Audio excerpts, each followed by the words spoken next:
Why was the captain walking the aisle mid-climb?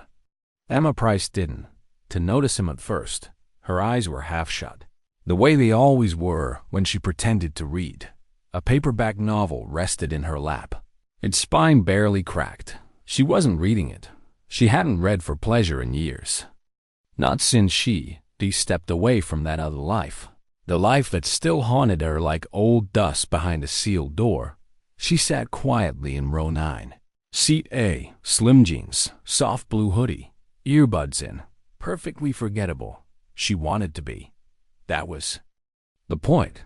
It had taken her 6 years to become no one, and she had become so good at it that even her own reflection felt like someone else. The plane climbed. The passengers around her sipped weak coffee, adjusted their neck pillows, dozed off to engine hums and ambient playlists. Families, students, businessmen. Emma let her eyes drift over them. No tails, no eyes lingering. No red flags for once. Maybe this was just a flight. But inside the cockpit, peace shattered in silence. A message appeared where no message should. Not from air traffic control. Not from the airline. A ghost signal, encrypted, clean, governmental, but not standard. 2 words. Code black, Oracle present. The captain, S. breath caught. He hadn't seen that designation since he was a trainee reading clearance-only manuals that came without page numbers. Oracle was a name whispered in circles, meant to never speak names at all. He checked the manifest, and there she was, row 9, seat A. A symbol blinking beside her name, a circle inside a triangle. Simple, ancient, terrifying. He stood, adjusted his jacket, and walked toward her. Emma noticed his shoes first. Military shine, quiet steps, too controlled for an airline captain on a routine flight. Then the shadow fell across her, her hand tensed against her water bottle. When she looked up, she saw the pilot, and she knew everything was about to break. He leaned casually, like checking luggage bins. His mouth moved, low and precise. Oracle. It's time. Her body froze. No adrenaline, no breath, just stillness. Like the world had stopped breathing with her. She hadn't heard that name in 6 years. Not since Langley, not since Istanbul, not since she walked out of the life they built. Herfer, the life that made her lethal and left her soul frayed at the edges. Where did you hear that name? She asked, her voice barely audible. He didn't answer with words. He slipped a card from his breast pocket, a laminated glyph, triangle, circle, nothing else. She exhaled slowly, not a drill, not a mistake. She was being reactivated inside her chest. Something old flickered, something she buried beneath therapy sessions, backyard gardening, and Tuesday night teaching classes. She took another breath, slower this time. What? Asked the situation. She whispered. He hesitated. We received an alert. A panel under the cabin was accessed mid-flight. It could have been a malfunction. Until the encrypted message came in. They didn't say what was happening. Only that Oracle was aboard. Emma sat still. Ben asked, do you trust your crew? With my life, good. Then done alert them. Not yet. She stood, the motion fluid, controlled. The fog of civilian life lifted in an instant. I need access to your internal feeds. Security panels. And a uniform? A uniform? He asked. I need to move like I belong. The captain nodded, understanding now who stood before him. Not a teacher, not a passenger, not a nobody. He turned, and Emma reached beneath her seat. Most carried chargers, books, or snacks. Hers carried a flash drive, a multi-tool, a roll of medical tape. Everything she wasn't supposed to have anymore. Everything she swore she wouldn't use again. She followed the captain past the rows of unaware strangers. Not just collateral waiting for a rescue. They didn't know they needed one of the attendants. Blinked in surprise as Emma passed into the galley. She, assisting with a system review, the captain said. Calmly, Cheryl, the attendant. nodded, and handed over a folded airline shirt. Emma took it, buttoned it, and tucked in her ID card. Now, she looked like crew, but she wasn't. She was something else entirely. They entered the service panel near the rear galley, a metal hatch beneath the flooring. Dust should have covered it, but it had been disturbed. She crouched, gloved a hand. Brushed the floor, fresh scuff marks, boot tread, too small for a technician, too recent to dismiss. Someone was down here, she murmured, before takeoff. The captain asked. Emma shook her head. No, during flight. His jaw tightened. So, what are we looking at? Sabotage? No, Emma said. Not a crash. If someone wanted us to die, they wouldn't. To do it this quietly. She looked him in the eye. They want the plane, not wreckage, control. To land it somewhere quiet. Disappear. The whole flight. Ghost flight, he whispered. Exactly. A chime broke the silence. Captain. Cheryl, S voice said over the intercom. Passenger issue near row 13. Nothing alarming. Just strange behavior. Emma and the captain exchanged a glance. They moved fast, row 13. A man in a beige jacket stood near the restroom. Not asking questions, just watching. Access points, cockpit door, floor panel. Emma saw it in a glance. The way his fingers twitched, the way his stance wasn't relaxed, but coiled. Not nervous, trained, wrong. She walked past calmly, grabbed an empty coffee tray. Just in case, he ducked into the lavatory. Emma waited 10 seconds, then knocked. Sir? Just checking in. No answer. She opened the override panel and shut off the lock. The door clicked inside. The man was crouched, a black box in hand, not a bomb. Something worse. A transmitter. Wired to the aircraft systems. Emma moved. He reacted. Fast. Too fast. But she was faster. They struggled in the cramped space. Elbows, knees, shoulder slams. She drove the tray into his ribs, twisted his arm, slammed him into the wall. You're done. He didn't. T reply. She zip-tied his wrists, sedated him quickly with a med pack from the wall, then slipped the transmitter into a waste unit. One problem solved, but something didn't sit right. It had all been too easy, too crude. She looked at the device. It hadn't been a weapon. It had been a decoy, a test, and someone else was still watching, waiting. She looked down the aisle at the unaware. Passengers. Her eyes scanned them, not for faces, for posture, tension, silence. She wasn't just looking anymore. She was hunting. What kind of enemy smiles before striking? Emma didn't sit. She stood in the galley with her arms folded, eyes narrowed behind the curtain, scanning the cabin through the slit. The man she subdued was zip-tied and sedated, hidden just out of view near the crew closet. No panic, no screaming. Passengers still sipped sodas and scrolled screens. But Emma knew that quiet, that stillness just before the wind turns cold. Something was off. This transmitter? She said softly to Captain Rohr. It's too basic, temporary wiring, dirty code. If this was the real threat, they wouldn't have sent me. The captain nodded. Then what is the real plan? Emma stared out again at the passengers, her voice low. This was a distraction. She requested the digital manifest. Rohr handed her his tablet, and she scanned fast. Names, boarding data, seat numbers. Then her eyes stopped. Seat 14C. No record, no ID, no boarding scan, nothing. She looked up slowly. There is someone in that seat, she said. The captain blinked. We resure? Because that seat I is in, Emma nodded. Beige jacket, male, quiet, that SR ghost. They both moved, but when Emma reached the seat, it was empty. Tray down, magazine open, half read, still warm. Where is he? She asked aloud. Voice behind her. Cheryl. He went to the front restroom about 10 minutes ago. Alone. Emma didn't speak. She just moved, quick, calm, controlled. She passed into first class. No one looked twice, except one woman, sunglasses on, arms folded, legs crossed. Still, too still. Emma slowed. Her instincts kicked. The woman hadn't touched her drink.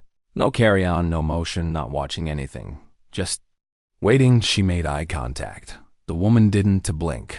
Emma reached casually toward the overhead bin above her. "Ma, is this your bag?" She asked gently. The woman tilted her head, not in confusion, but in recognition. Emma pulled down the bag, heavier than it looked. A clunk inside. She set it on the ground and unzipped it slowly. Inside, a device. Sleek, silver, active, pulsing with soft blue light.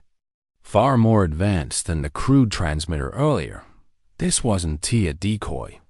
This was the real payload. The woman moved. Fast. Calculated. Emma was faster.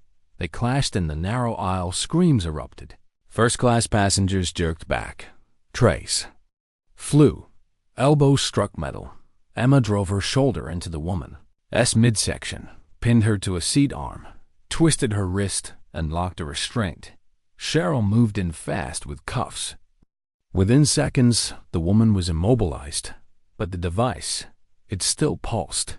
Blue, silent, broadcasting. Emma crouched beside it. "What is it doing?"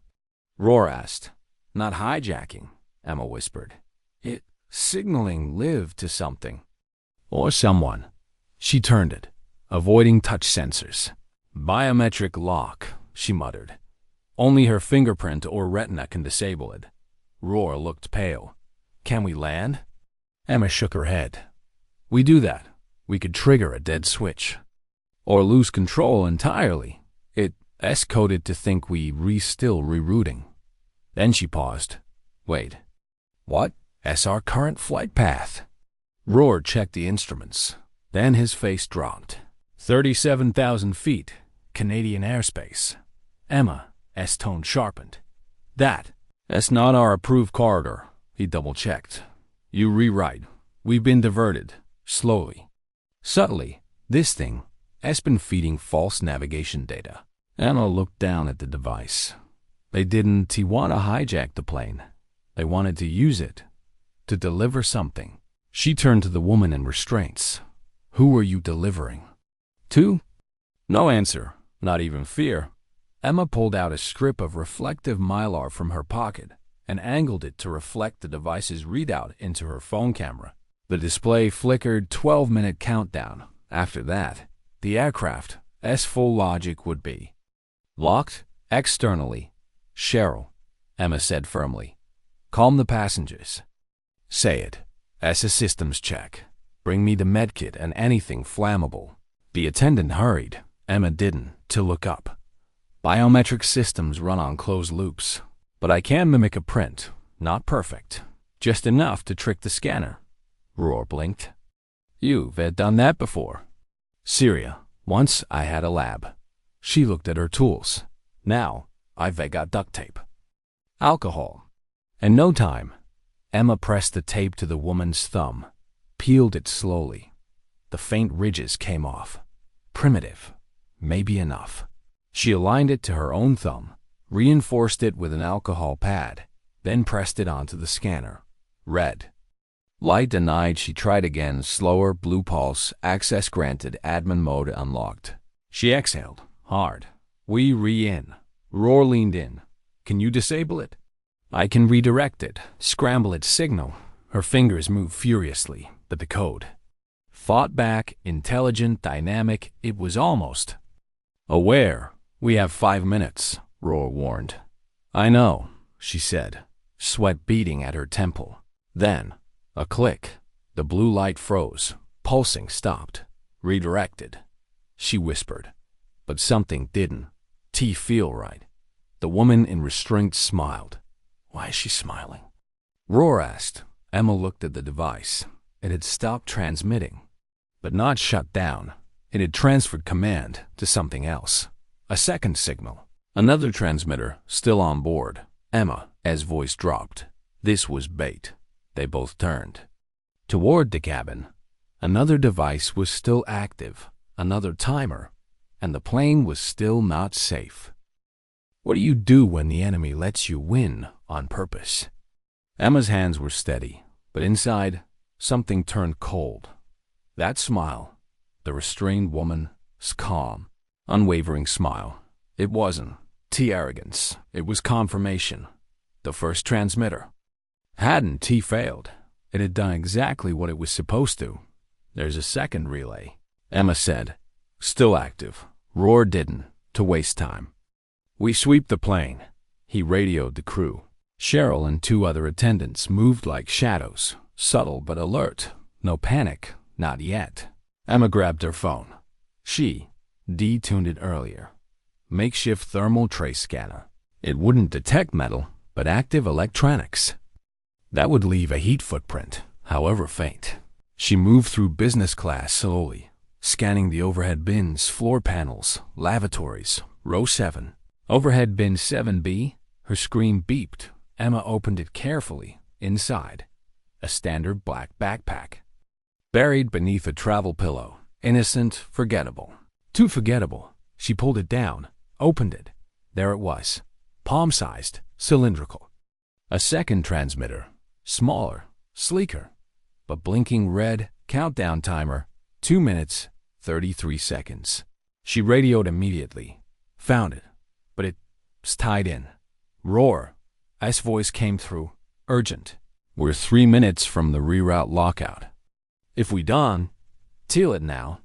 The plane vanishes off a radar permanently. Emma didn't respond. She was already on the floor. She peeled back the casing with her multi-tool. Wires, sensors, triple-looped fail-safes. She didn't recognize the make. It was black market tech. Adaptive, untraceable, designed to resist tampering. Her mind flashed back. Kabul, dusty rooftop. Similar setup, different stakes. This was worse. No schematic, no diagram, just instinct. 3 wires. Red, blue, yellow. Red routes power. Blue syncs timing. Yellow is usually the initiator. She hovered her cutter over the red. If I'm wrong. She clipped. The blinking stopped. A pause. A breath. Then the cabin seemed to exhale with her. She stood slowly, device in hand. Her voice came out hoarse. It's over. We back on course. Roar. Confirmed. Navigation restored. Chicago Tower has us again. They never saw us disappear. Emma turned toward the restrained woman in first class. Calm. Still smug. You lost, Emma said. But the woman didn't flinch. You stopped the plane, she said softly. Not the delivery. Emma froze. What delivery? Silence. Her gut clenched. They were missing something. She turned to Roar. This wasn't about the plane or the reroute or the transmitters. That was just noise. Cover fire. There's a payload. Roar frowned. Another device? No, Emma said. Something physical. She moved fast, retracing her steps through the cabin. She passed the man in the beige jacket, now restrained, unconscious, but his duffel bag. It sat awkwardly beneath his seat, slightly exposed, almost inviting. Emma knelt and pulled it out. Heavy, wrong kind of heavy. She unzipped it slowly. Inside, a rectangular steel case. Carbon mesh wrapped, reinforced corners, no tags, no commercial. Labels, military-grade latches. She knew that shape. Not a weapon, a data vault. She placed it on the seat, popped the latches inside. A titanium briefcase. Digital lock. No prints, no serials. Emma scanned it. Encrypted storage, she said. Tier 3, maybe higher. Could be agency-level intel. Stolen? Roar asked. Almost definitely. This wasn't hijacking. This was delivery. They weren't to flying the plane off course to disappear it. They were diverting it long enough to hand off this case. That's why she smiled, Emma whispered. She didn't care about the transmitters. The case just had to be far enough away from its original route before we found it. Roar's face darkened. So, who is it for? I know, Emma said. But I'm Betting we not the final destination? Then. Cheryl appeared again, her voice tight. Emma, I think you need to see this. She handed over a folded boarding slip. Emma opened it, forged, almost flawless, almost wrong ink pressure. Incorrect microcode, seat 10B. Emma blinked. That wasn't T in the manifest either. They moved fast. Emma led. Seat 10B. Occupied by a young man, early 20s, hoodie, earbuds, calm, too calm. He looked up as they approached. No confusion. Just. Ready, sir, Emma said. Step into the galley, please. He didn't, to argue. He stood. Left his backpack behind. That was the final sign. They entered the galley. Emma blocked the door. You, read not on the manifest, she said. He shrugged. Guess I got lucky. Is the case yours? I wouldn't, Tino, he said. Never saw it. Emma stepped closer. You, read the mule. He blinked. Just once. She nodded. The woman? She was the distraction. The man in the jacket triggered the alert. But you read the courier. He didn't, to argue. You land, you get a text, a drop point. You leave it, disappear. You dawn. He even know what you re-carrying. He smiled faintly. Do I have to? Emma leaned in. That case holds intel, possibly blackmail grade, or worse, weapon systems.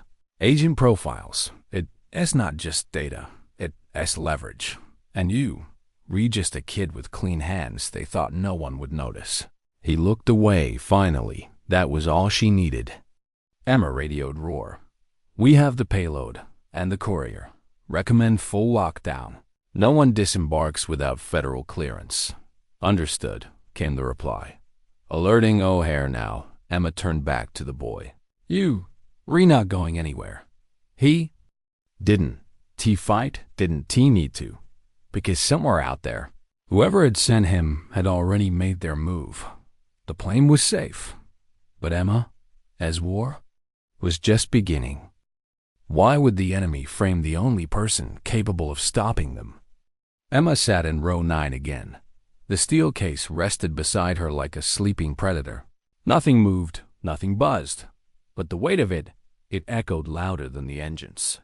She wasn't Tia nobody anymore. Captain Roar sat beside her. Face pale, voice low. Feds are waiting at the gate. Marshals sweeping the terminal. The kid in 10B. No fingerprints. No ID match. He has a ghost. Emma nodded slowly. He was never meant to be caught. The woman from first class still refused to speak. The man in the beige jacket was just muscle, disposable. All three, Emma said. Used like chess pieces. None of them know the full plan. She closed her eyes for a second. But behind her eyelids, the past burned. Valkyrie won. She hadn't to heard that code in 7 years. Not since the Echo Directive was dismantled. Scrubbed clean from every database. Buried beneath layers of political denial. Officially, she, D-Bean. Erased, until now. Cheryl approached. Her hand trembled as she held out a phone. This just came in. Encrypted line. Said it. S for you. They knew your seat. Asked for. Valkyrie won. Emma. S stomach sank. She took the phone. One line of text. No signature. No source. You weren't supposed to be on that plane. But now that you are. Welcome back. Valkyrie won. Roar read over her shoulder. That's not a message. He muttered, that is a summons. Emma shook her head. No, it's bait. The intercom crackled. Ms. Lock. Federal agents will board first. Please remain seated. 4 plainclothes officers entered the cabin, flanked by TSA enforcers, calm, efficient. The one of them reached for the steel case. Emma stood, blocking him. Don't touch it. The agent said. We re-instructed to confiscate. Emma didn't to blink. That case contains high-grade classified material. You touch it without clearance. Your fingerprints go into a file that doesn't officially exist. He hesitated. Roar backed her. Captain. Sus. Orders. Chain of custody begins with her. Reluctantly, the agents nodded. One by one, they escorted the suspects off the plane.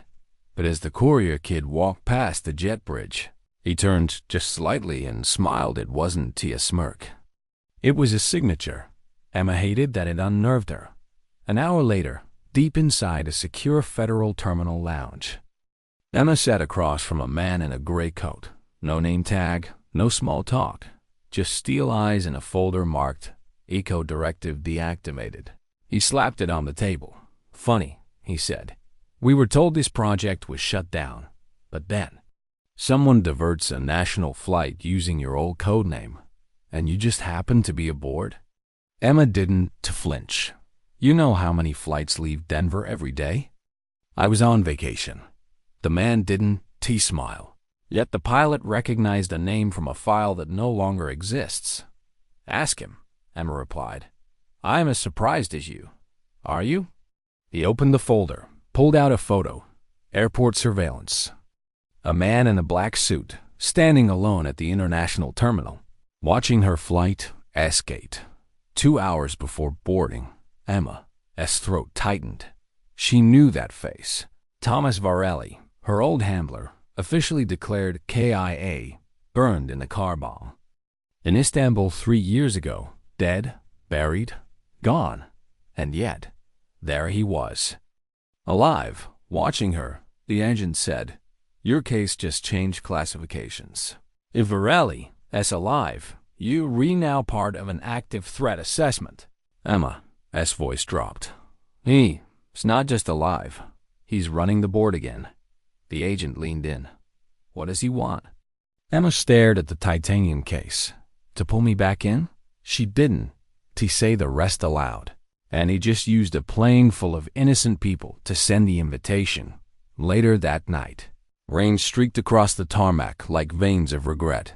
Emma stood alone in the federal holding room, staring through the tinted glass. She didn't look like an agent anymore. Civilian clothes, hair tied back, just a woman who seen too much. Asked to see more. The titanium case sat behind her. Unopened, a knock, Agent Quinn entered, eyes sharp. No introduction needed. We decrypted part of the contents. Emma turned. He dropped a USB stick on the table, name hidden inside one of the dummy files. He paused. It was yours, Emma. Emma's heart dropped like an anchor. They planted it. She whispered. He was framing her. This whole mission wasn't just a trap, it was a setup. Varelli wants me flagged, monitored, controlled. Quinn nodded. So we re-asking the obvious, why? Emma turned back to the window. Because I am the only one who can stop what's coming. 2 hours later, a black government sedan carved through Chicago's midnight streets. Emma stared at the laptop on her lap. Every file from the titanium case was being mirrored in real time. Then she found it. A dummy folder disguised as airline data logs. Buried 3 levels deep inside it. One line of text, Operation Glass Citadel. She clicked. A digital map unfolded. Her blood ran cold. Red markers pulsed across the U.S. Coastal cities, intelligence hubs, offshore servers. Every point vulnerable. This ISN. About hijacking planes, she muttered. It is about blinding the country. Roar, seated beside her, whispered, What is this? Emma stared at the map. First strike, she said, before the war even begins. How do you fight a ghost when you used to be one? The safe house on the edge of Chicago was cold and half-lit, the kind of place designed for vanishing. Not surviving, Emma stood by the cracked window, watching headlights smear across the wet street. The titanium case sat on the table behind her, its silence louder than any alarm. A knock, 3 short, 1 long. She opened the door. Lena Torres stepped in, soaked from rain, leather jacket clinging to her like a second skin. Emma hadn't seen her in years, not since they dismantled Eco Directive and scattered what was left. of its agents like ashes on the wind. Didn't think I'd see you again, Lena said.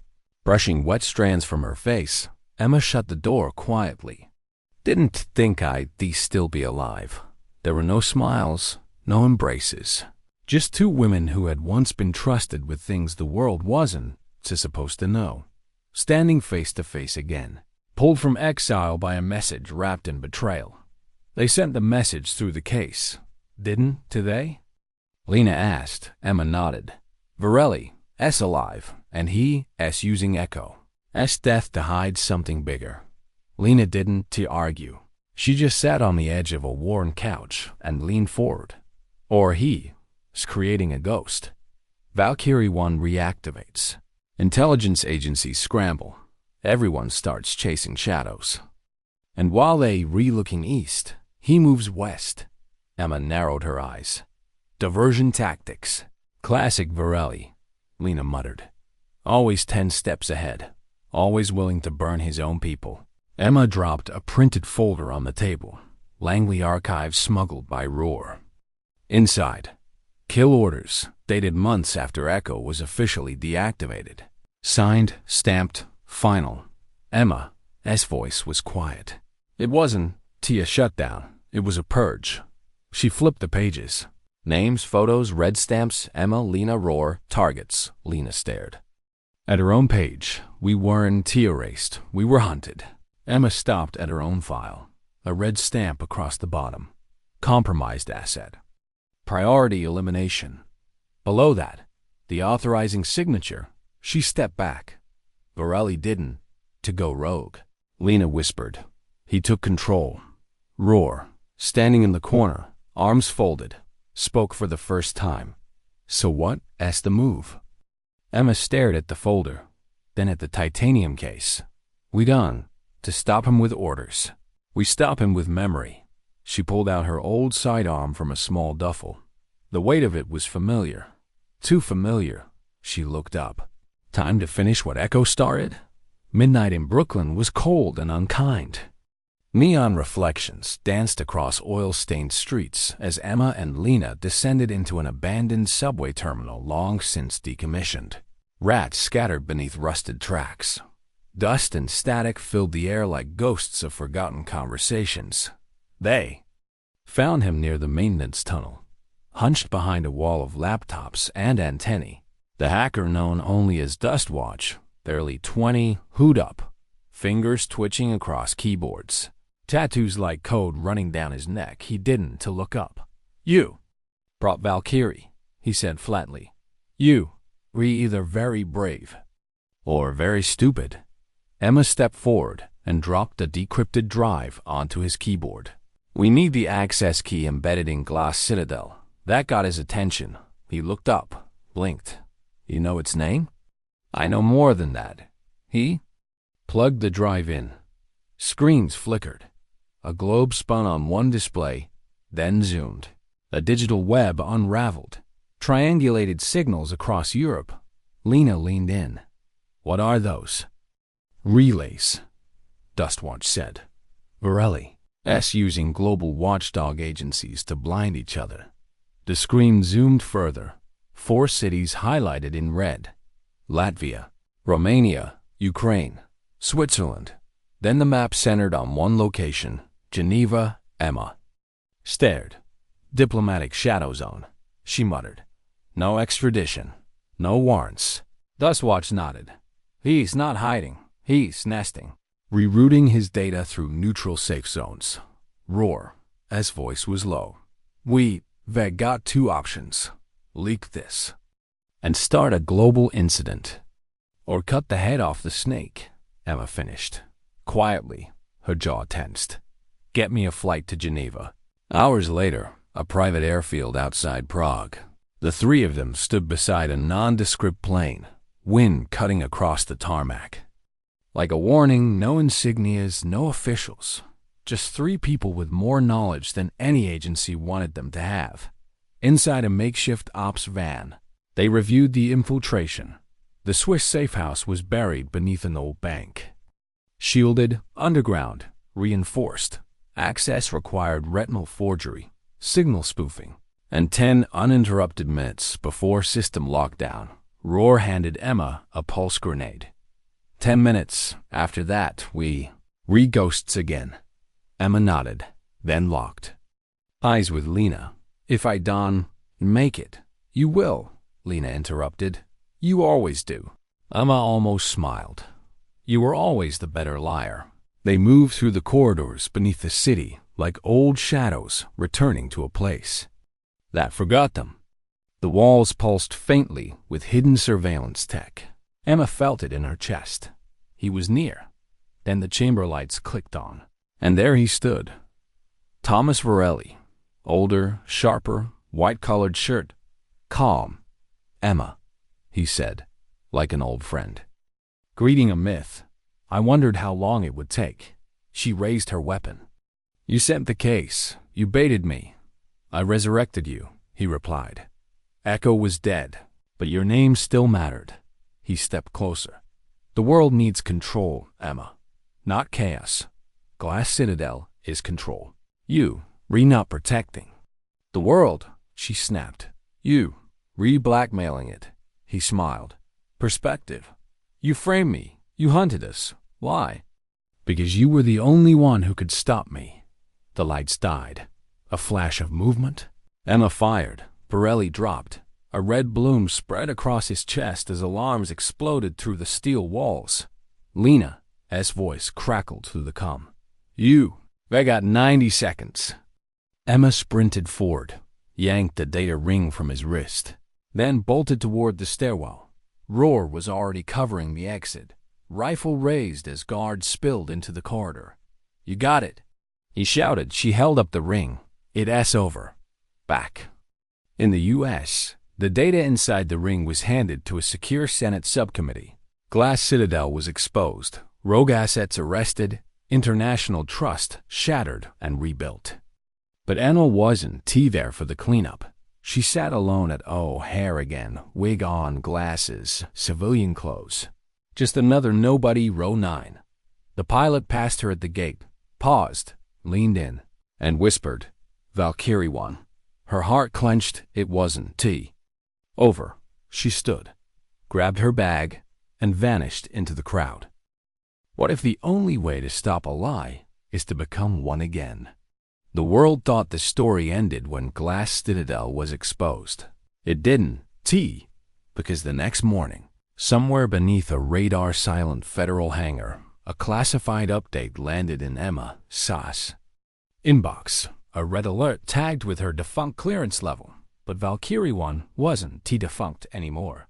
The ring they pulled off Varelli's wrist? It hadn't. Just contained evidence. It held a map, and the pattern beneath that map was something far worse than blackmail or rerouted data streams. It was a blueprint for collapse. Emma opened the file in a secure room, miles from any civilian. Internet line. A single line of code blinked. Then a screen unfolded with chilling precision. Operation. Glass Citadel. Phase II objective. Digital nervous system severance, pre-kinetic. She leaned forward. The targets were in cities. They were blind spots red. DOTs pulsed across coastal U.S. territory and ESA relay hubs. Cyber defense nodes, off-grid data vaults, each was protected by internal redundancies. But all of them were now vulnerable. Varelli's plan hadn't been to destroy. It had been to disconnect. To blind the country before anything even hit the ground. The United States wasn't preparing for a war. It was already inside the first wave of one, and nobody even knew. Behind her, Roar stepped into the room. His eyes scanned the same screen. He didn't to speak for a moment. Then, quietly, we're not ready for this. Emma didn't to look up. No one is. That night, she waited at a cafe outside Union Station, unarmed, unannounced. A contact was late. The kind of contact that didn't show up on paperwork. The kind that made your heart race even when they smiled. At 10:03 p.m., a man sat across from her. Tan. Coat, Romanian accent, rough hands. He smelled like desert dust, on the inside of a burned embassy. He didn't introduce himself. Didn't he need to? You want someone disappeared? He asked casually. Stolen? Burned? I charge triple now. Emma slid the decrypted flash drive across the table. This ISIN, a contract, she said. It's a legacy. He raised an eyebrow. Morelli, it's reawakening something global if we don't. Stop it now. No government will matter in a year. The man studied her, not her words, her tone, the way she didn't to flinch when she said, global, the way her fingers didn't to tremble around the flash drive. You Valkyrie? He asked. Emma didn't answer. She didn't have to. He leaned back, exhaled, and nodded slowly.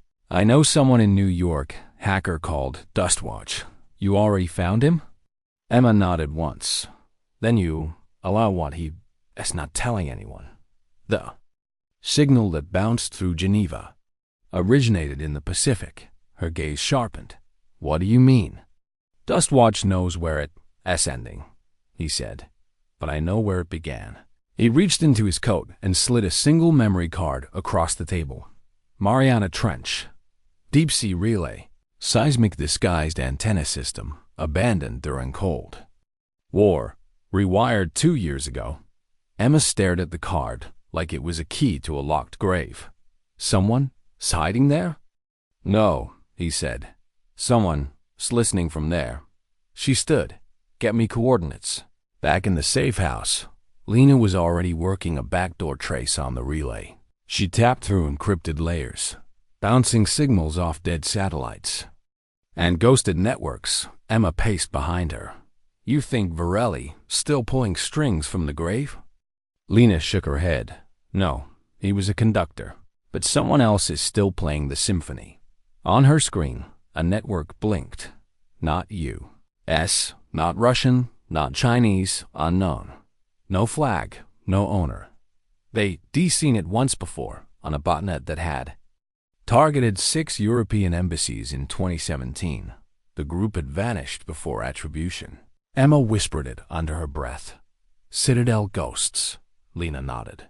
Digital mercenaries, recruited, bought, sold. Someone bought them back. Emma stared out the window. Then we not chasing a leak anymore, she said. We rechasing a network. The next morning, they regrouped at a former NS, a black site reactivated for emergency ops. Only 5 people knew its location. Now 6. Roar brought new intel. We decrypted a second layer from the titanium case. Emma looked up from her laptop. What's inside? Roar dropped a file on the table. Photos, surveillance stills, internal memos, signatures. Emma flipped the pages quickly, then stopped. Her face turned to stone. These are U.S. Every agent who survived Echo. Names, addresses, habits, kill orders. Some already executed. Roar. S voice was hollow. They weren't just dismantling Echo. They were preparing to erase everyone who ever knew it existed. Emma ran her hand over her own file again. Same red stamp, same signature, same betrayal. Lena stepped closer, voice steady. This wasn't about cleaning up a rogue mission. It was a scorched earth protocol. Roar folded his arms. Then why are we still breathing? Emma looked up. Because we still useful until we not. She reached for her sidearm again. Her voice was different now. Lower, final. If they retargeting us, it's because we still a threat. Roar nodded slowly. So what's the next step? Emma didn't hesitate. We stop hiding. What does it cost to burn your own name from the world? The Mariana Relay site wasn't marked on any modern satellite map, but Emma found it. Or rather, she had it found for her. A decaying Cold War structure buried beneath miles of seawater. Refitted with tech no one had publicly admitted existed. The antenna wasn't just for deep sea comms. It had been re-engineered as a long-range signal interceptor, a private, illegal ear to the world. Encrypted pulses. It had gone silent after The fall of the Berlin Wall. But 2 years ago, it woke up, rerouted, remoted, rented. By who? Emma intended to find out. They landed by stealth seaplane and approached via submersible. No heat signals, no weapons cache, no posted guards. The place looked dead. It wasn't T inside. They found machines still humming, low and deep like something. Alive or dreaming, the tech wasn't T American, not anymore. Emma moved down the hallways like a ghost. Roar followed. Lena swept for traps inside the main relay chamber. They found the core still warm. The screens glitched, showing fragments of data packets, bits of intercepted chatter, scrambled AI patterns, and one repeating symbol. Valkyrie. One Emma, as pulse jumped, she leaned in. The symbol wasn't just a reference, it was an access key. They were still using me, she muttered. Not just tracking, not just bait. My credentials are wired into the protocol. Lena's face tightened. You re not just in the loop. You are the loop. Emma touched the console, her voice turning to steel. Then, we shut it down, with me inside it. Back in Geneva, diplomatic chaos was blooming. Leaks from the Senate subcommittee had spread across whispers and war rooms.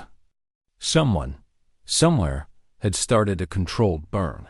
But that wasn't Emma's doing, which meant someone else was watching this unfold. Emma, Lena, and Roar regrouped at the safe house below the city, exhausted, fractured, but too far in to turn back. That's when Dustwatch made contact, not by phone, by signal. A custom handshake protocol pinged Emma's dead echo code, not over Wi-Fi, not satellite, through dark fiber, the deepest layer of the Internet's infrastructure, one only a handful of black hat engineers even knew existed. She decrypted the message, a single sentence.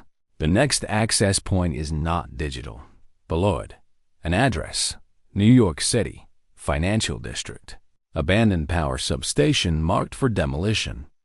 The signature was embedded in the metadata. Not Dustwatch, Borelli. He wasn't dead. She had fired the shot. But something didn't add up. The DNA confirmation had come too fast. The blood pattern too clean. Borelli had faked it before. He defaked. Worse, Emma stood slowly, breath caught between certainty and disbelief. Roar caught her hesitation. Emma. What? She looked at him. He still alive. Roar's jaw tensed. Then this was never about Glass Citadel. No, she said. It was about rebuilding it under a new flag. And she was still the centerpiece. The team traveled light and silent. No cell phones, no trackers, no gear traceable to any nation. They entered the New York site at night. The substation had long since gone dark. Condemned. Fenced off, ignored. Perfect place to bury secrets or rebirth them. They breached the underground level through a storm drain, found rusted doors and the acrid scent of ozone. Emma moved first, inside the main vault. A single chair sat in the center of the floor. Facing away on it, a man in a gray coat. He didn't flinch as they entered. Didn't he move? Emma raised her weapon, approached slowly. Borelli? She said. He turned his head. It was him, alive, older, scar across his left cheek, but undeniably alive. I wondered, he said, how long it would take for you to stop chasing ghosts and start chasing the architect. You faked your death. Wouldn't it be the first time? You tried to kill us. You framed me. You nearly blinded the country. I woke it up, he corrected. You call it betrayal. I call it course correction. Emma kept the barrel trained on him. You used a plane full of civilians. I used you. He smiled thinly. Because your name still makes them twitch. She stared, waiting for the lie behind his next word. You built Echo, she said quietly. And then you tried to burn it. Why? His voice was calm. Because Echo was never meant to protect the world. It was meant to replace the ones who failed it. He stood slowly. Governments lie. Agents break.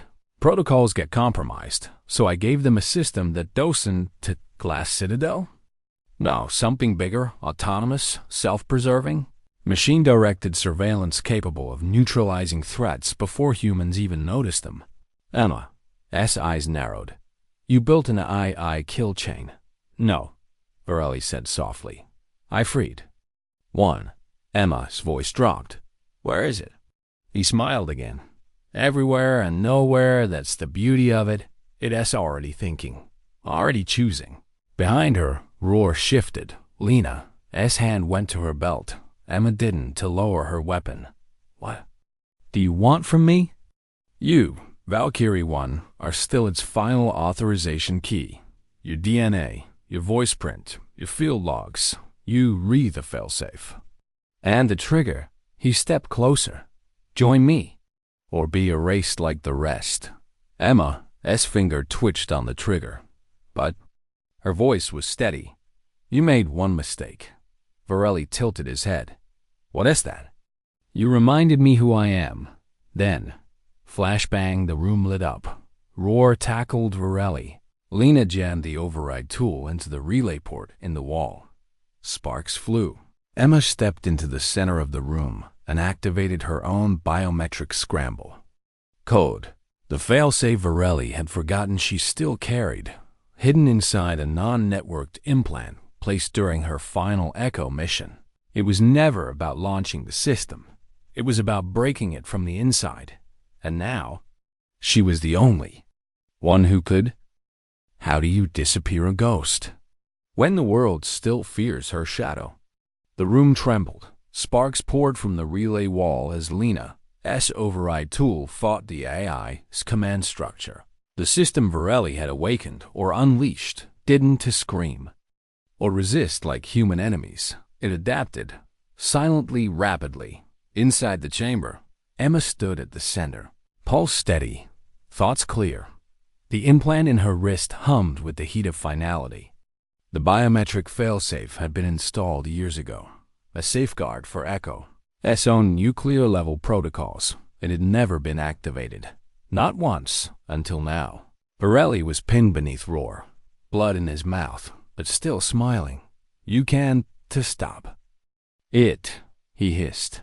Even if you kill me, it lives. Emma knelt beside him. You gave it your voice, she whispered, but I gave it mine first. He blinked. Too late. She pressed her thumb into the implant trigger and spoke the kill phrase. Echo Delta 9 Valkyrie Lockout Level 7 Silence. For a moment, nothing happened. Then the screens went black. All of them, in New York, in Geneva, in Prague. In bunkers no one had touched in a decade. Across every server the AI touched. Its permissions shattered. Not deleted, unlearned. The ghost wasn't destroyed. It simply forgot her. And in doing so, it collapsed. Emma stood slowly. Behind her, Lena pulled the data core from the wall, sealing it inside a lead-shielded vault. Roar helped her up. It's over, he said. But she didn't smile because it wasn't not really. They left the city that night without fanfare, without names, without even a trace of their presence. No press conference, no medals, no closure. Just silence at a private airfield north of Boston. Emma handed the titanium case to a federal courier. Her prince never touched it again. When the courier asked for her name, she said nothing. She boarded a non-listed flight. No manifest, no destination printed. Just one seat, row 9. She sat by the window. The sun crept over the horizon like an apology.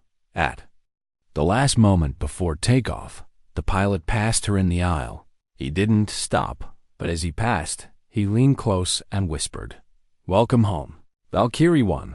She didn't answer. She didn't have to. Weeks later, news of the Citadel disruption leaked as a rumor on cybersecurity forums. A quiet whisper that some unnamed SI system had silently vanished from the grid. No one claimed it, no one took credit, and no one could prove it had ever existed. But a few knew the truth, and fewer still were willing to say the name Valkyrie aloud. Those who did so with fear.